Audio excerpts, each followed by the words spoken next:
Au programme de ton Automoto Express, une Audi R8 de course homologuée route signée Apt, l'Audi TT c'est fini, la troisième Porsche Panamera est là, Pagani dévoile l'Imola Roadster, un show lumineux en Tesla et des courses en aéroglisseur dans le désert pour les pilotes Red Bull. Automoto Express, c'est parti!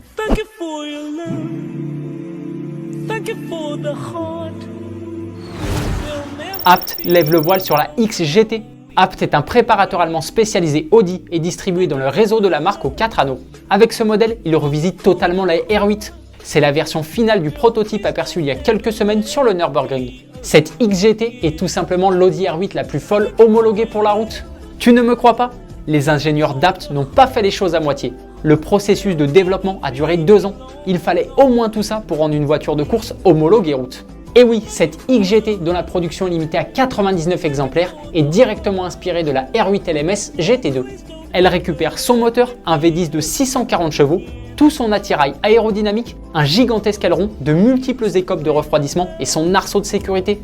Elle est aussi assez légère puisqu'elle ne pèse que 1400 kg. À titre de comparaison, une R8 V10 GT RWD pèse 1570 kg. Apt annonce une vitesse de pointe de 310 km/h en fonction du réglage de l'aileron arrière. Vu que cette XGT est une voiture de route, elle possède un frein à main, une fermeture centralisée et même une caméra de recul. Si tu es intéressé par cette XGT, il faudra débourser 598 000 €. Apt fête de la plus belle des manières la fin de carrière de l'Audi R8 avec ce monstre.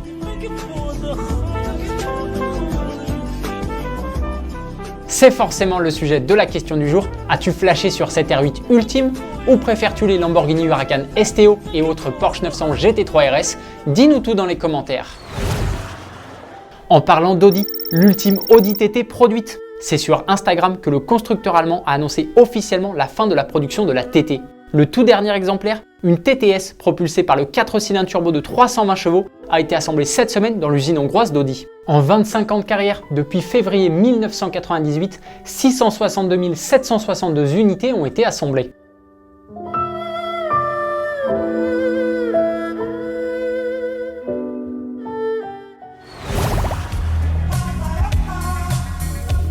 Porsche renouvelle la Panamera.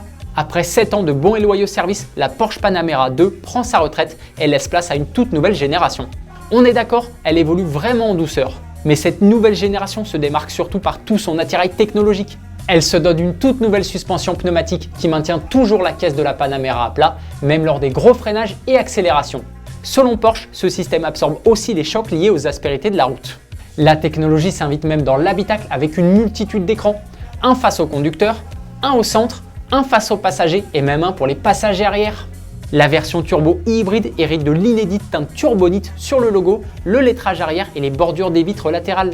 Elle développe en revanche toujours 680 chevaux grâce à un V8 turbo de 4 litres et un moteur électrique de 190 chevaux, alors que le nouveau Cayenne en a profité pour grimper à 739 chevaux. Elle est capable d'abattre le 0 à 100 en 3 secondes 2, de foncer à 315 km/h et surtout de rouler pendant 91 km en mode tout électrique. D'autres versions moins puissantes seront également disponibles dès le lancement. Pour s'offrir cette nouvelle Panamera qui sera produite en Allemagne, il faudra débourser au minimum 110 000 € hors malus écologique et près de 195 000 pour la version turbo et hybride. Une nouvelle déclinaison pour la Pagani Huayra. Il n'y a que des pépites aujourd'hui. Le petit constructeur italien Pagani a surpris son monde en dévoilant l'Imola Roadster, une hypercar décapotable homologuée route limitée à seulement 8 exemplaires. Ce n'est pas une nouveauté à proprement parler puisqu'il s'agit de la version découvrable de la Pagani Imola présentée en 2020. Elle-même très inspirée de la Huayra. Pagani indique toutefois qu'elle est directement inspirée de la version réservée exclusivement à la piste, la Huayra R, et que de nombreuses pièces ont été retravaillées pour que cette Imola Roadster soit aussi performante sur route que sur circuit. Elle est propulsée par un V12 d'origine Mercedes AMG qui développe 850 chevaux contre 827 pour l'Imola classique. Suffisant grâce à son poids de seulement 1260 kg pour foncer à plus de 350 km/h et tout ça cheveux au vent. L'aéro a également été revu pour générer 600 kg d'appui à 280 km/h. Le prix de cette hypercar n'a malheureusement pas été dévoilé, mais on peut facilement imaginer qu'elle vaut plusieurs millions d'euros.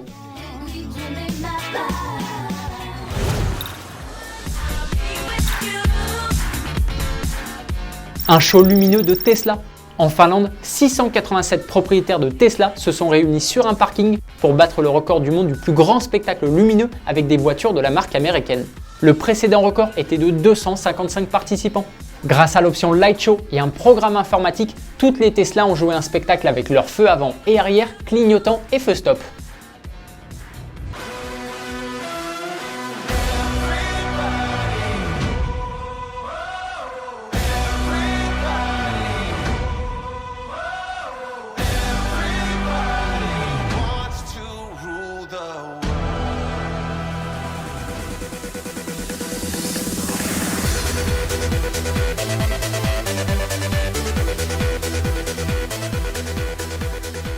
Il faut bien l'avouer, le résultat est spectaculaire. On termine la semaine en beauté avec les pilotes Red Bull et AlphaTauri qui s'affrontent dans le désert. En marge du Grand Prix de Las Vegas qui avait lieu la semaine dernière, Max Verstappen, Sergio Perez, Yuki Tsunoda et Daniel Ricciardo, les pilotes des écuries Red Bull et AlphaTauri, s'étaient donné rendez-vous dans le désert pour participer à un mini-championnat. Au guidon d'aéroglisseur, ils devaient faire le plus de donuts possible en un minimum de temps et s'affronter dans une course. C'est l'équipe AlphaTauri qui s'est finalement imposée grâce à une grosse performance de Yuki Tsunoda et le tout droit de Sergio Perez.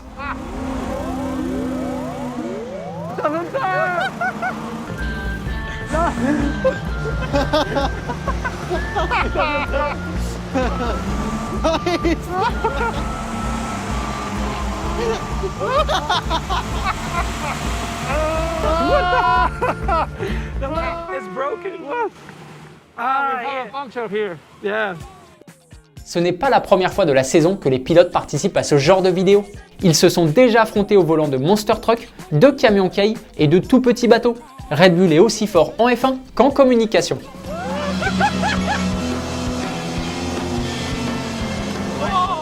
C'est le moment de revenir sur la question d'hier. On te demandait ce que tu préférerais acheter entre une Hyundai Ioniq 5N ou une BMW M2. Les fidèles amoureux du moteur thermique ont fait pencher la majorité des suffrages en faveur de la BMW M2.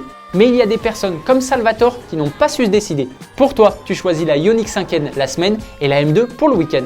C'est malin. Automoto Express, c'est fini pour aujourd'hui et pour cette semaine. Je te donne rendez-vous dimanche à 10h05 sur TF1 pour Automoto et lundi pour le retour de ton émission favorite. Bon week-end, allez ciao!